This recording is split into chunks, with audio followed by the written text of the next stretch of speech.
اعوذ باللہ من الشیطان الرجیم بسم اللہ الرحمن الرحیم السلام علیکم ورحمۃ اللہ وبرکاتہ۔ ہم مدرسہ فاطمیہ کی جانب سے آپ کو خوش آمدید کہتے ہیں۔ اگر آپ نے اب تک ہمارے چینل کو سبسکرائب نہیں کیا تو نیچے دیے گئے سبسکرائب بٹن کو پریس کریں اور بیل آئیکن کو کلک کریں تاکہ آپ کو ہماری نئی آنے والی ویڈیوز کی نوٹیفیکیشن مل سکے۔ شکریہ۔ اعوذ باللہ من الشیطان اللعین الرجیم بسم اللہ الرحمن الرحیم الحمد للہ رب العالمین الصلاۃ والسلام علی محمد وآلہ الطیبین الطاہرین واللعنۃ الدائمۃ علی اعدائہم اجمعین من الآن الی قیام یوم الدین۔ ہمارا سبق دین اسلام۔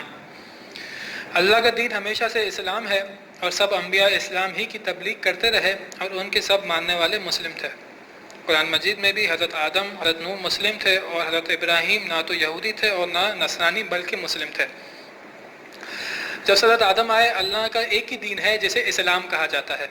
احکام ممکن ہے ہر زمانے میں مختلف ہوں لیکن اللہ کا دین اسلام ہی تھا، جیسے کہ موجود ہے کہ اسلام کی شروع سے تبلیغ جتنی بھی انبیاء نے آ کر کی وہ دین اسلام کی ہی تبلیغ کی۔ البتہ یہ بات ضرور ہے کہ مختلف جگہ کی وجہ سے، مختلف نبیوں کی وجہ سے، اس قوم کے نام کی وجہ سے اس دین کا نام تبدیل ہوا۔ مثال کے طور پر عیسائی اور یہودی اور مختلف ادیان۔ تو آگے لکھتے ہیں کہ یہودی اور نصرانیوں نے اللہ کے دین کو، حتیٰ کہ دین کے نام کو بھی بدل دیا۔ جیسے یہودی اور نصرانی میں نے آپ کو بتایا کہ یہودی اور نصرانیوں نے اللہ کے دین کو، حتیٰ کہ دین کے نام کو بھی بدل دیا۔ جو تعلیمات جناب موسیٰ نے اور باقی نبیوں نے دی تھی، اس تعلیمات کے اندر انحرافات کر کے، اس تعلیمات کے اندر چند چینجز کر کے اس دین کو بدل دیا گیا اور دین کے نام کو بھی بدل دیا گیا۔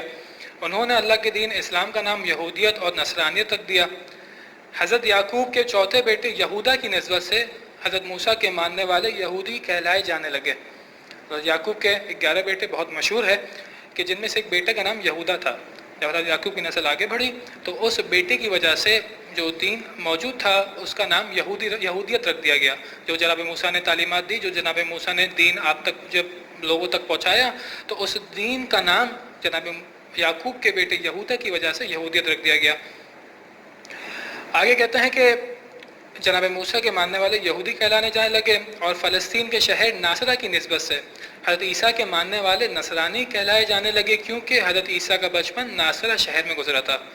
جناب عیسیٰ بچپن ہی سے جناب مریم کی اولاد، اور جناب مریم ہمیں معلوم ہے کہ کون ہے، جن کی مشتاق جنت ہے، جن کا جنت کو اشتیاق ہے۔ 4 عورتیں ایسی ہیں جو افضل ترین عورتیں ہیں، جن میں جناب آسیہ سلام اللہ علیہا، جناب مریم سلام اللہ علیہا، جناب خدیجہ سلام اللہ علیہا اور جناب زہرا سلام اللہ علیہا ہے۔ اور جناب عیسیٰ جناب مریم کے بیٹے ہیں۔ جو جناب عیسیٰ کا بچپن جو ہے وہ ناصرہ شہر میں گزرا تھا اور اسی کی نسبت سے جناب عیسیٰ نے جو دین پھیلایا، جناب عیسیٰ نے جو ماننے والے تھے ان کا نام نصرانی رکھ دیا گیا۔ رسول اکرم جو دین لے کر آئے اس کا نام بھی اسلام ہے، اسی لیے آپ کے زمانے سے آج تک اصطلاحی طور پر آپ کے دین کو اسلام اور اس کے ماننے والوں کو مسلمان کہا جاتا ہے۔ رسول خدا جو دین لے کر آئے اس دین کا نام اسلام تھا اور ہمیں جو ہم اس دین کے پیروار ہیں، اس دین پر جو پیروی کرتے ہیں انہیں مسلمان کہا جاتا ہے۔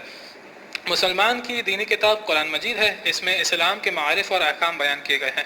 جو وہ کتاب جس میں آج تک کوئی تحریف نہیں ہوئی، مختلف کتابیں آئیں، زبور، انجیل، جتنی بھی توریت، جتنی بھی کتابیں آئیں، اس میں کوئی نہ کوئی تحریف ہو گئی، اس میں کوئی نہ کوئی چینجز کر دی گئی، لیکن قرآن مجید یہ وہ واحد کتاب ہے کہ جس کی حفاظت کی ذمہ داری خود خداوند تعالیٰ نے قرآن میں لی ہے۔ تو یقیناً یہ کتاب قیامت تک باقی رہے گی اور اس میں کوئی تحریف ممکن نہیں ہے۔ اور یہ کتاب ہمارے لیے نازل کی گئی ہے، رسول خدا پر نازل کی گئی اور مسلمانوں کی کتاب قرآن مجید ہے۔ رسول اکرم کا لایا ہوا دین اسلام ایک آفاتی دین ہے۔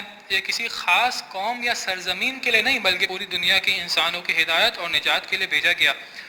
مختلف نبی آئے، وہ کسی نہ کسی خاص قوم پر آئے، کسی نہ کسی خاص علاقے میں آئے، کسی نہ کسی خاص جگہ پر آئے، لیکن حضرت محمد مصطفیٰ صلی اللہ علیہ وآلہ وسلم کو پوری عالمین کے لیے ہدایت کے لیے بھیجا گیا۔ جیسے رسول خدا کا لقب ہے رحمت للعالمین، قرآن میں بھی ذکر ہوا ہے، تمام عالمین کے لیے رحمت ہے۔ کسی خاص جگہ پر، کسی خاص علاقے کے لیے، کسی خاص جگہ کے لیے رحمت نہیں ہے بلکہ تمام عالمین کے لیے رحمت ہے۔